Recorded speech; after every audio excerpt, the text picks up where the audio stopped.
And welcome. Good to have you here this morning. Obviously, we're going to have lots more opportunity to visit with one another on the mountain, and particularly in the Pomoja groups to do some reflection and kind of debrief at the end of the day, and also just for logistics as we move through the day. So we will know each other extremely well, maybe even by body odor by the end of the experience. But anyway, yeah. Just so you know the flow of our day this morning, we are going to have our Zoom conference at about 10:15. I bumped it back just a tad so we have a little bit more time to do some advanced communication before we jump into that conference time. So that's coming up. But we're going to start this morning with Kyla just talking about a little bit about cultural preparations as we head to a different culture. So we are climbing a mountain. Yes, we are a group of white people that are going to be in Tanzania, and kind of what to expect with the cultural challenges. Why I'm asking my daughter to do this? Because I love her, one, absolutely. But she has a degree in sociology and anthropology, which is very helpful. She's done a semester in Cape Town, South Africa. If you want to talk about youth in prison with her sometime, have a discussion about that on the mountain. She was an advocate in Uganda for 3 months. So she went and lived in a Ugandan community, serving alongside of the community, helping them achieve what they need to do in their own community. Came back to the States for a while, then she went back to Africa and lived in Moshi, which we will be swinging through. And in Moshi, then she was welcoming advocates coming to Africa to work in African communities. So she would welcome them at the airport, either at Kilimanjaro, Nairobi, or Entebbe, and then she would help them get connected into the culture. So she's very much experienced in that way. Now she's working here in the US, but her job is to recruit and then train people and send them mostly to East Africa. So she's had a lot of experience in the cultural experience of living in a different culture, but also preparing people to be immersed in a different culture. So with that being said, here's Kyla. And she's got a microphone just so it's picked up by the camera. It's not supposed to come anywhere else. All right, well, that was quite... As long as it's on, you won't hear it. I won't hear it, okay. Camera. It's quite an introduction. I am by no means an expert on Tanzania or East Africa, but I do kind of a very specific cultural awareness training for all of the fellows I work with before they go work in the field for a few months, so I just thought I could share a few of those things with you. I know that a lot of people are traveling before or after the climb, so I think I hope some of these things will be relevant for that as well. Off the bat, kind of the biggest challenge that I see people experience and try to prepare people for, but really you can only prepare so much for, is just dealing with a different pace of life. Most of the people I work with are Westerners, largely Americans, who are going over to East Africa, and they have a really hard time just slowing down and letting go of some control. Yeah, I think I encourage everyone to just start being comfortable with not having all of the answers, not having the control, and just trusting the people who are leading this for us, who are in the communities, whether it's during our climb or the people who you are staying with or the places you're staying. They know everything and are going to be the ones who are going to be able to support us through this. Yeah, efficiency just looks different, and our timelines are not going to go as planned. Our departures are not always going to be when we want them to be, and that's okay. I think having this meeting is really important to hash out a lot of the details, but once we get there, things just aren't always going to be in our control. So that's my number one thing, just to keep in mind. I think we can all keep each other kind of accountable to that, that it's just going to be okay. So yeah, there's just a handful of other things I thought I would mention, kind of a broad cultural information for Tanzania in general. The first of which is clothing. I always advise people to dress conservatively. I think that's especially if you are in town in Moshi or if you are traveling specifically in Zanzibar, if anyone's taking a trip there. The population there is largely Muslim, so dressing conservatively is very respectful. But in general, my rule of thumb is to look at the people in the community around you and try to emanate the way they are dressed and the way they look. So if you at any time are wondering if something that you are wearing is okay, look at the people around you, but also oftentimes if you're wondering, it's probably not. I think for women, it's usually more kind of on our mind than men, but obviously just, you know, I will wear tank tops when I'm there, but they're still more conservative, and just layering is always a great idea. For language, we all will be just fine with English in Tanzania, but I also would highly recommend learning some of the Swahili greetings. I know there was a printout at the table with some of those. It's just another way to really show respect for the place that you are in and really build connections with the people who are welcoming us into their community. So if you want any tips on that or pronunciation, I'm happy to help, but just even showing effort in that is really important. I always kind of also just make a comment about a word that you will hear a lot, and I also hear a lot of fellows in my program struggle with. The word is Mzungu, and it is essentially a reference to white people, largely foreigners, really. It's not always white people, but you will all get called it multiple times, especially by children, but sometimes by adults as well. It's kind of just something that's offhandedly shouted out sometimes. Sometimes it's really friendly. It really isn't, for the most part, meant to be something that should make you feel uncomfortable or offended or anything, but it also does come with a lot of history about what it means to be an American white foreigner in a East African country. So that's just something else I encourage you to think about, and if you find yourself struggling with it, think about why that might be.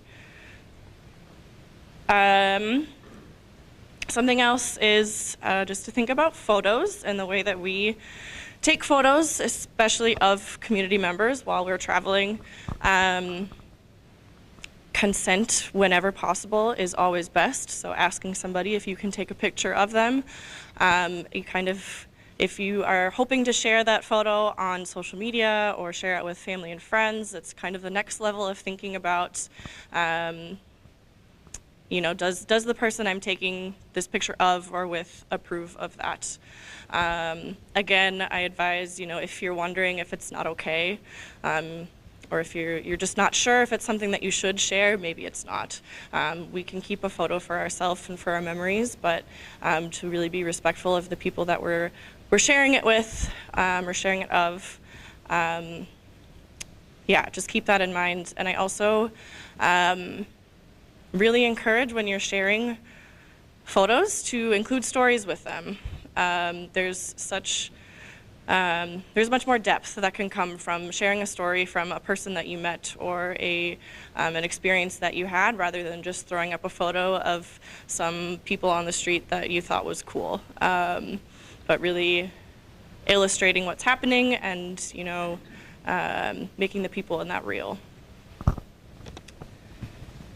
And something maybe some of you have seen if you've signed up for the STEP program through the U.S. Embassy, which I would encourage you to do if you haven't yet, but there currently is a travel advisory for people who identify as LGBT. Whether or not any of us identify as anywhere on that spectrum, I really advise people to be cautious in the way that they talk about it if you do. In general, homosexuality is very, very stigmatized in Tanzania, and this advisory exists because it's dangerous for foreigners and for locals to be open about that. So it's really likely that it won't come up in conversation, but if it does, just be cautious in the way that you talk about it, and know that it's a really hot topic in East Africa in general, and there's a reason why there's a travel advisory for it. So also, if you have any questions about that as well, that's something I support our fellows with who do identify as LGBT, and just talking about how to present yourself and be yourself in that context, knowing the national situation. And lastly, I just always tell people to think carefully about the people you share your information with. We will all make lots of friends with our guides and our porters, I'm sure, and they will all want to add you on Facebook. You have no obligation to accept any friend request, to give anybody your phone number, to whatever. Don't feel bad about saying no if you would like. You are also more than welcome to be Facebook friends with all these people. But in my experience, East Africans are very, I don't know the right way to express it. They love Facebook, and they will reach out to you maybe once a week just to say hey. So if you want to do that, that's fine, but just know that. I think especially for women as well, again, you might get approached more often and asked for your information, and you can say whatever you would like. You can say, no, I only accept Facebook friends from people I really know, and I just don't really know you yet. Or, I don't have a Facebook, you can lie, that's fine. But yeah, just think about that when you're deciding who to kind of share your information with. So I'd be happy to answer any other questions now or later, but those are kind of just top of mind cultural things to be thinking about on your trip. Quick question. Yeah? You mentioned clothing. Are there any colors or things you should avoid? I don't think so. I've heard that if you're going on safari or kind of out, I don't actually know if this really applies to our climb, but black and blue are colors that tsetse flies are attracted to. I've never had a problem with that, but I think that's kind of a blanket rule of thumb that lots of tour companies will give. Yeah. Yeah, that's recommended to have lighter colors on the safari especially. Yeah. Yeah. I haven't heard any recommendations for on the mountain, but for the safari, Yeah. go with the lighter colors. My entire color scheme is black. Me too.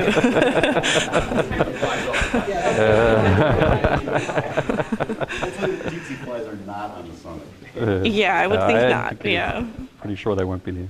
Yeah. Well, I think we might use you as your resource as we continue the morning, Yeah. and we can field questions to you. Money matters. So 1 year, 22,200 shillings.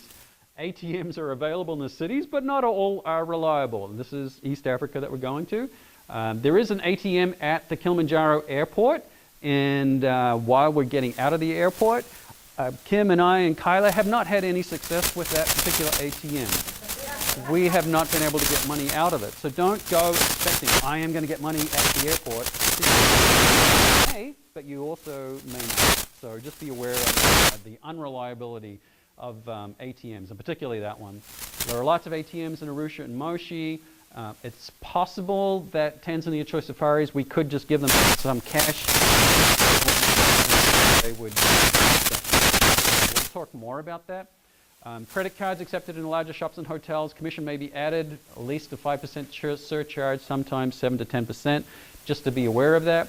US dollars accepted. Bring bills in several denominations. Don't bring 50s and 100s because you want to have something that's more manageable and more interchangeable. And 2 years ago it was 2001 bills in newer, and now they're saying 2006 in newer. That was just what Brenda updated this last week.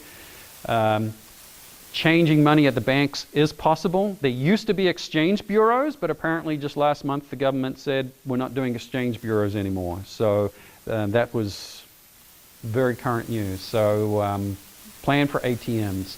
Don't use any street changes. That makes sense. Martin,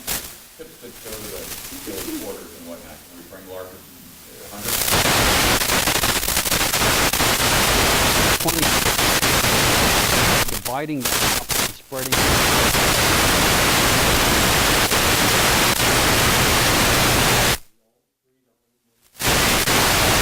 We're going to get to that. Save that question.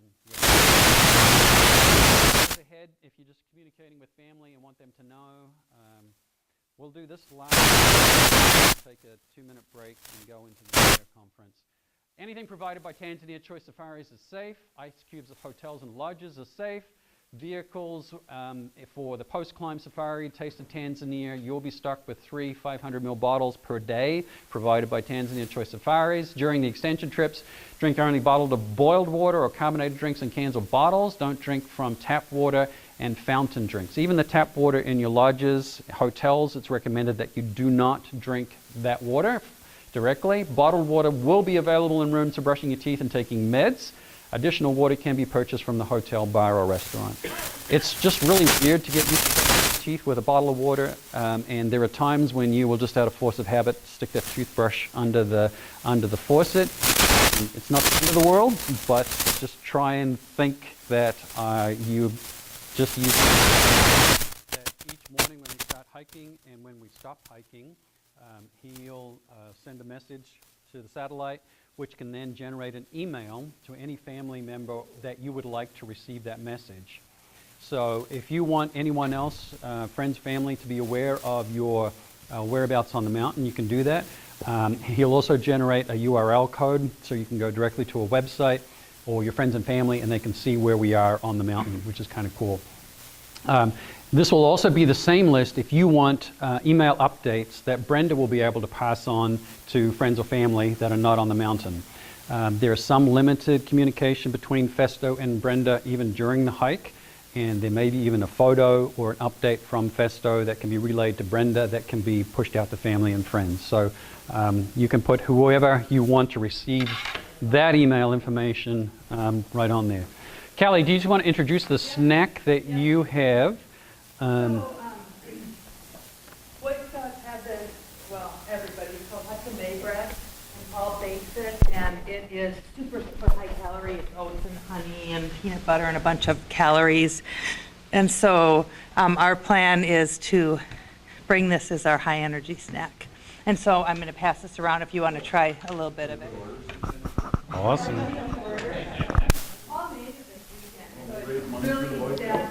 Will you bring it into the casinos? Last time you come to the poor country, if it's not prepackaged. Tanzania is very lax on what can come in, so there hasn't been any concerns. And yeah, if it was Australia, I'd say absolutely no. You could not get it through immigration and customs. It would be impossible. Tanzania seems to be significantly lax. So even like the snack foods, no problem about bringing those in that we're going to be eating on the trail. But yeah, again, Australia wouldn't stand a chance. All right. Just to zip through, just kind of some of these are extension trips, some of these will be general. All kinds of baskets, wood carvings, woven items, bargaining at stands is expected, fixed prices in shops. They have tax included, about 20% that's included. Tanzanite, some people think Tanzanite should be a really good bargain there. Not necessarily so. Kyla's shaking her head. And then Tanzania Choice Safaris office assistant. Kyla, do you know how to pronounce that name? Okay. She makes bags, scarves, and other items. She'll have items for sale at the Shamba, at the farm, and can also take custom orders and have them ready at the end of the Kili climb or the Taste of Tanzania tour. Income from her sales helps her pay school fees for her younger siblings. Pretty cool. So just know that she's going to be around and available at the farm, but also if you wanted something specific. Very general kind of stuff with communication. You probably thought of this if you've traveled internationally. This is just kind of a no-brainer.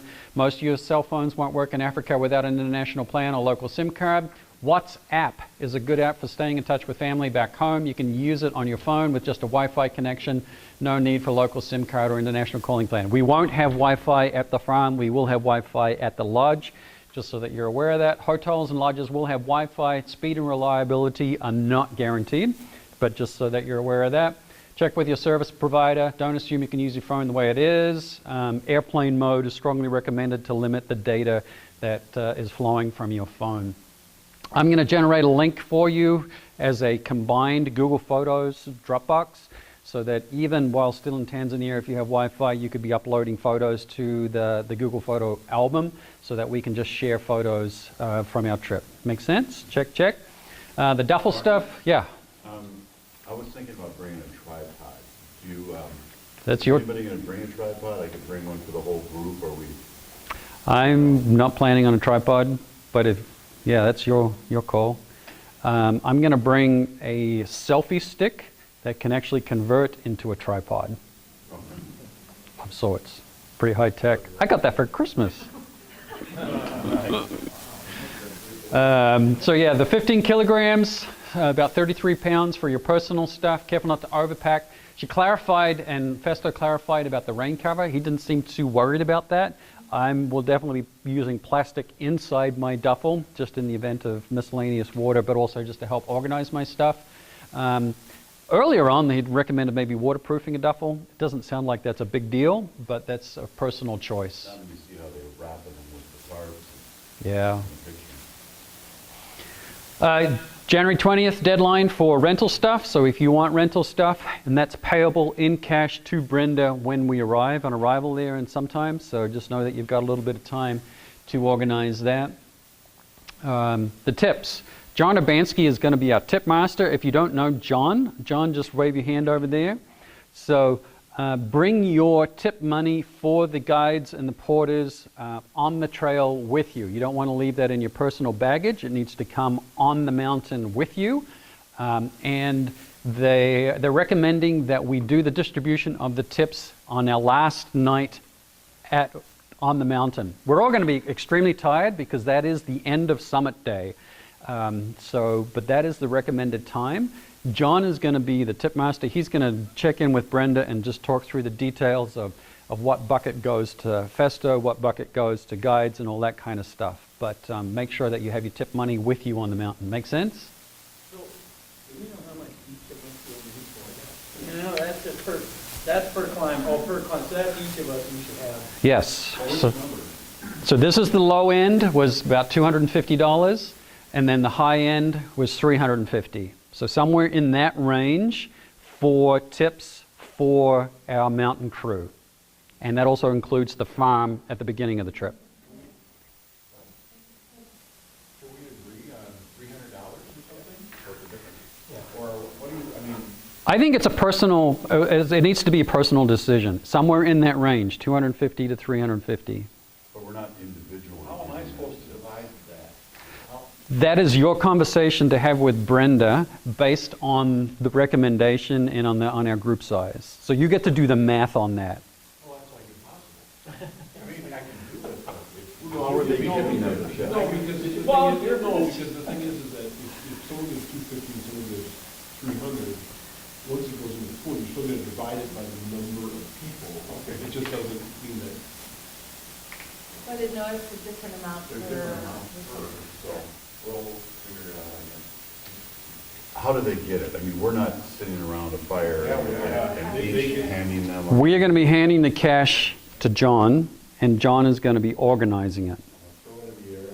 Oh, okay. Yeah, we're not going to hand it individually to the porters. That would be, They and have no idea how much we Yeah. individually have. no, and there is a very clear tip protocol. And again, Brenda's going to talk that through, and Festo will have some direction on the mountain as to how that happens.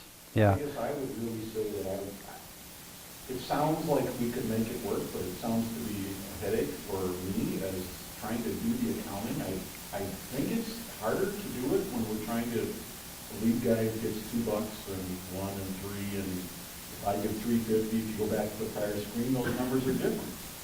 And so I would like to see if we could as a group come up with a number. How about if you just came up with what percentage that is, like quarters is Understand, are you- $47 and I that. don't think my X calculator percentage will of work on the mountain. $350. I mean, and I'm doing it in the dark, collecting this money. I'm going to let you think on that, and we can talk on that one-on-one. I don't think we can all say 250 or 300 or 350. I think that needs to be variable, and Group think about that. At the end I of the day, would tend to agree you're with just gonna you get a that- pile of money at the end of the day, right? What's that? I'm We're just kind gonna of get a agreeing on pile the of money numbers at the end of the now. day from all of us, Okay. and at that point, then it's just taking there's the, whatever the total is, So Martin, go back to the prices. So I have different numbers to work with. I have 2012, 750, 10, 173 per climber. That's how much goes to those people. You go to the next screen, it's different. What number do I use to give to the porters? That's what I'm saying. I don't think Festo handles some of that. Yeah, I was wondering if The it's previous appropriate. conversation. I would motion that we do $300 each. The other thing is, Start making it's your a dividing. tip per day that you give, so there's a high-end range and a low-end range. So it's between $20 and $25 per day for the lead guy. So that's what you're gonna base your numbers on, not the per climber numbers. So, Those are different, 300. yeah, they're very $20 to $25, but and you're not gonna have exact to give to each, I mean, it's, I suspect if you bring, here's the total kitty that you collect at the end of the day, and you talk to Petco, they help you give you this up according to those people. I would think so. And I'm gonna give you 300 $1 bills. Cool, that'll help me spread it out.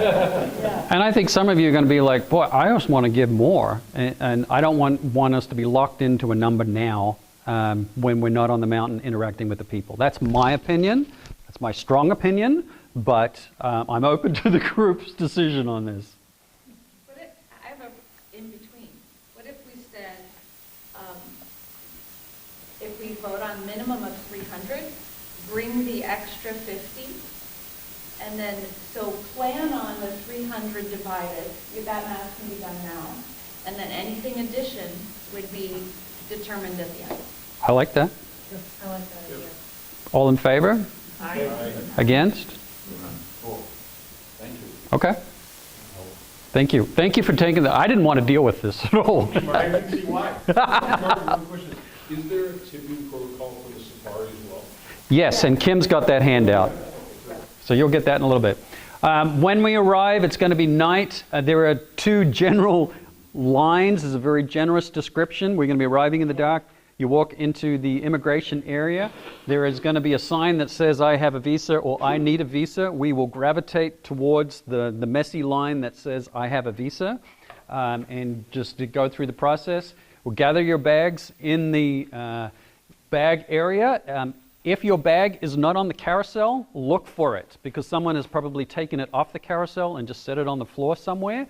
So expect it not to be on the carousel. It might be, but more than likely it's laying somewhere in the airport, and you will need to hunt and gather your own stuff. And then once your Pomoja group is together, feel free to exit the area. Typically, the bags are run through an X-ray machine as you leave the airport. It's the way they've do it there. I'm not sure exactly what they're looking for, but anyway, just to expect that. And then we'll obviously huddle and connect with Festo and the crew as soon as we step outside of the airport area. You'll see that the ATM is actually outside the airport, not in the terminal itself. So don't be anxious if in the baggage claim area, if you don't see the ATM, it's once you actually walk out the door that you'll see the ATM.